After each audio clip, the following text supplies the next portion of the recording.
ഇന്ന് നമ്മൾ പരിചയപ്പെടുന്നത് 2 ഏക്കർ 18 സെന്റ് റബ്ബർ പ്ലാന്റേഷൻ ഭൂമിയാണ്. ഈ ഭൂമി നിൽക്കുന്നത് തൃശ്ശൂർ ജില്ലയിലെ നെല്ലുവായിക്കടുത്താണ്. കുന്നംകുളം വടക്കാഞ്ചേരി മെയിൻ ഹൈവേയിൽ നിന്നും 2.25 കിലോമീറ്റർ ദൂരം മാറിയാണ് ഈ ഭൂമി നിൽക്കുന്നത്. ഈ 2.25 കിലോമീറ്റർ ദൂരം റബ്ബറൈസ്ഡ് ചെയ്ത റോഡാണ്. അവിടെ നിന്നും ടാർ ചെയ്യാത്ത റോഡാണ് 650 മീറ്റർ ദൂരം. ആ റോഡാണ് ഈ കാണുന്നത്. ഇപ്പോൾ നമ്മൾ ഈ പ്ലോട്ടിലേക്ക് എത്തിക്കഴിഞ്ഞു. ഈ പ്ലോട്ട് മുഴുവനായി കണ്ടതിന് ശേഷം അവസാനം ഇതിൻ്റെ വിലയിലേക്കും വരാം. നിങ്ങൾ ഈ ചാനൽ ആദ്യമായിട്ടാണ് കാണുന്നതെങ്കിൽ ഒന്ന് സബ്സ്ക്രൈബ് ചെയ്യുക, ലൈക്കും ചെയ്യുക, തുടർന്ന് കാണുക. ഈ പ്ലോട്ടിൻ്റെ പുറകുവശം ഫോറസ്റ്റാണ്. ചുറ്റും ഫെൻസിങ് ചെയ്തിട്ടുമുണ്ട്. ജലസമൃദ്ധിയുള്ള ഭൂമി കൂടിയാണിത്.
ഇപ്പോൾ നമ്മൾ ഈ ഭൂമി മുഴുവനായും കണ്ടു കഴിഞ്ഞിരിക്കുന്നു.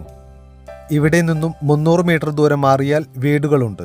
ഇപ്പോൾ അവിടെ 1 സെന്റിന് 80,000 രൂപ വെച്ചാണ് കച്ചവടം നടന്നിട്ടുള്ളത്. 1 സെന്റിന് പാർട്ടി ആവശ്യപ്പെടുന്ന വില 33,000 രൂപയാണ്. വാങ്ങാൻ താല്പര്യമുള്ളവർ ഞങ്ങളുടെ ഈ കാണുന്ന വാട്സപ്പ് നമ്പറുമായി ബന്ധപ്പെടുക.